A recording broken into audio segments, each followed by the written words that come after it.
ركبناهم، إن شاء الله يكونوا نالوا إعجابكم يا رب. يسعد أوقاتكم أصدقائي، إن شاء الله تكونوا بخير. اليوم وصفتنا رز بحليب، وهي سهلة كتير وكتير طيبة، إن شاء الله تنال إعجابكم. وهلا خلينا نبلش سوا. وهلا شعلنا تحت المي ومعنا كاسة رز مشان نسلقها. كاسة رز حطينا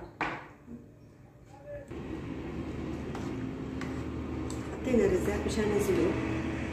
طبعا نحن حطينا الرزات هلا لحتى بقى نتركهم حتى تفتح الرز مزبوط مشان تكون طرية وقت بدنا ننزلها بالحليب. هلا معنا هون 3 كيلو حليب، و3 كيلو بيضيفوا بس بيحتاجوا سكر كاسة سكر، يعني ما بيحتاجوا أكتر، بس كاسة سكر.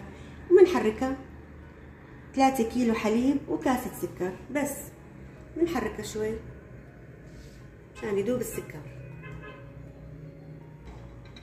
وهلا أصدقائي مثل ما لكم شايفين نقطتين 3 من ماء الزهر بنحطهم هون هيك، تطلع طعمتها كتير طيبة. ماء الزهر أصدقائي. وهلا أصدقائي من بعد ما سلقنا الرز طبعا استوى وما أحلاه صار. هلا بنزله بالحليب المغلي واللي محطوط سكره خالص يعني. وهذا مثل ما حكينا الرز حطينا مقدار ربع كاسة.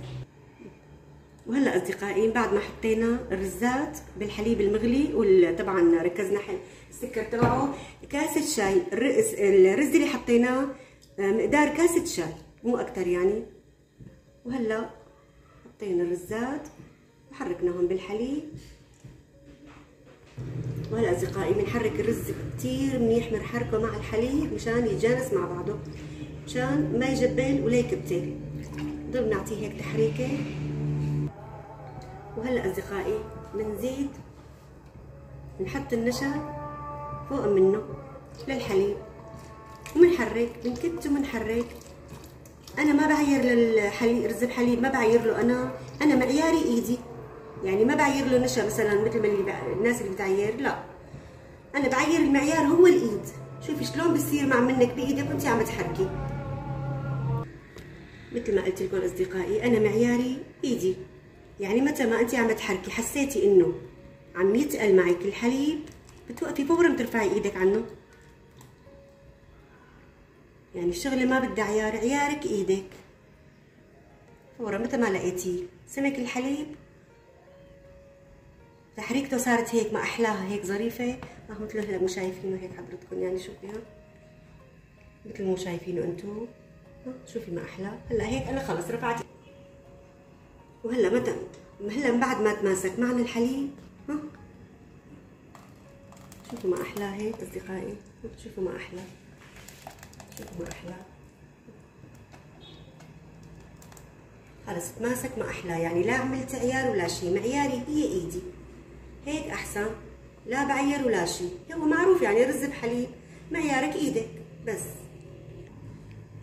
وهيك هلا خلصنا الرز بحليب.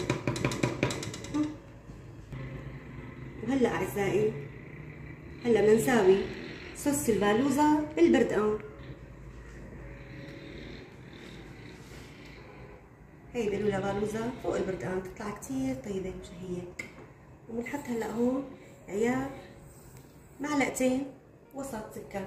ما بدها سكر كتير البالوزة، ما بدها سكر كتير، معلقتين وسط سكر يعني. وهلا بنضل عم نحرك شوية صغيرة بس لندوب السكر معه. وهلا اصدقائي بنضيف النشا على البردقان يعني اللي هي البالوزة.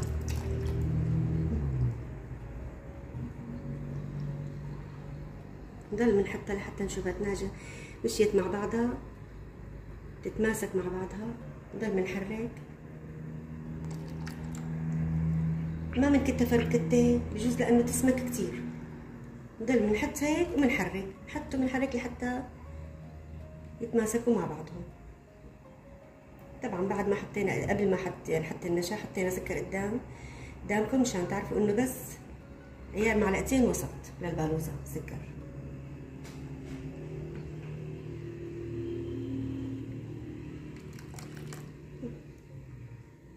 يعني بنضل عم نحط على هوا ما نشوفها بقى عم تتماشى مع بعضها. وهلا صار معي هلا القوام كثير مزبوط.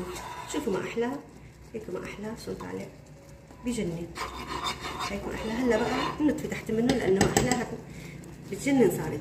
هلا اصدقائي رح نسكب سوا رز بحليب بعد ما طبخناه قدامكم وخلاص. رح نسكبه قدامكم بالزبادي. سبحان الله بالواحد، يعني نحن اهل الشوام شوف شلون بنحط الزبادي. طبعا انا ما فيني اعبيها كثير لانه بدنا نسكب البالوزه بس تبرد بدنا نسكبها فوقها، ما فيني اعبيها كثير انا رز بحليب. وهلا بنضل عم نكملها هيك مثل ما شايفين هيك قدامكم اصدقائي، انه انا مالي عم اعبيها كثير مشان خلي مجال للبالوزه.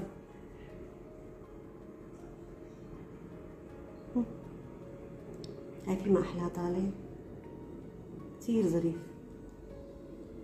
هي كل وحده عم نقص منها.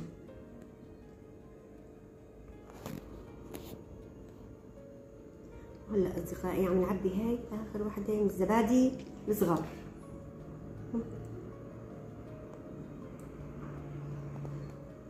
هي عبيناها يعني مثل ما قلنا انه خلي مجال للبالوزه. بس نعبيها هيك شوي ثاني هيك.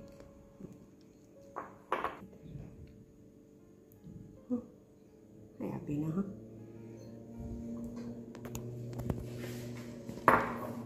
وهلا نحن عنا عاداتنا الشوام سبحان الله.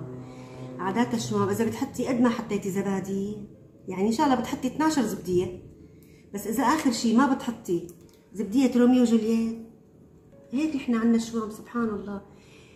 يعني فيهم هلا الامهات اللي هيك من قدي، وفي البنوتات الصبايا يسالوا امهاتهم انه صحيح ماما هيك؟ اي والله هيك، اي والله. يعني نحن هيك الامهات متعودين من اهالينا سبحان الله، انه اذا ما بتحطيه بروميو وجولييت كانك ما سويتي رز بحليب. مو هيك احبابي امهات اللي هيك اللي مثل حكايتي هيك سبحان الله، مو هيك بتحسوا انه مثل اهالينا اذا ما حطينا بروميو وجولييت كانه ما سوينا رز بحليب بالمره. وهلا هيك باذن الله سكبناهم كلهم. وهلا من بعد ما بردت، بعد ما برد البردقان بنحطه فوق الحليب رز بحليب. طبعا ما فينا لانه نحطه هو سخن، يعني البردقان ما فينا نحطه سخن، يعني اللي حتى على الاقل يفتر يصير فاتر.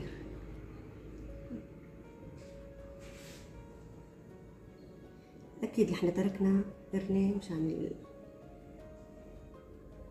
مشان البالوزه يعني اللي هي البردقان.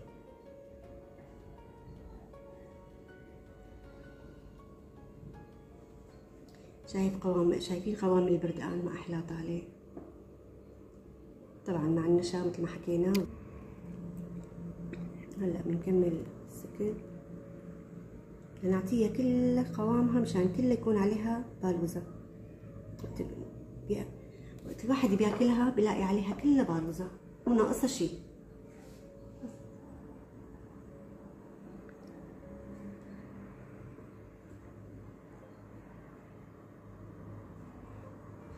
يا عيني ما احلاها، وبس منظرها والله وطعمتها شهي.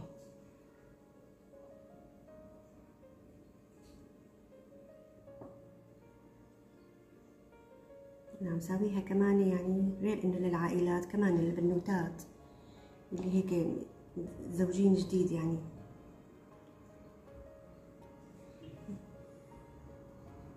تعلم وتساويها وهي شغلتها سهل يعني ما بدها هيك. بس الرز بحليب ما بده غير انه يعني طولة بال مو اكتر. ما احلاها.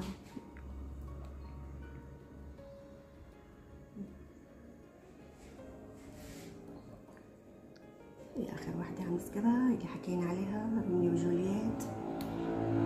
اللي احنا هي الزبديه سبحان الله اللي احنا واهالينا بنحبها، هي روميو وجولييت. وهيك بنكون خلصنا وسكبناهم، ان شاء الله يكونوا نالوا اعجابكم يا رب. وهلا وصلنا لنهايه الفيديو، ان شاء الله تكون عجبتكم وصفتنا. وهلا بتمنى منكم انكم انتم بقى تحطوا لي اشتراكات وتحطوا لي لايكات اذا حبيتوني. شكرا كثير لكم، بامان الله.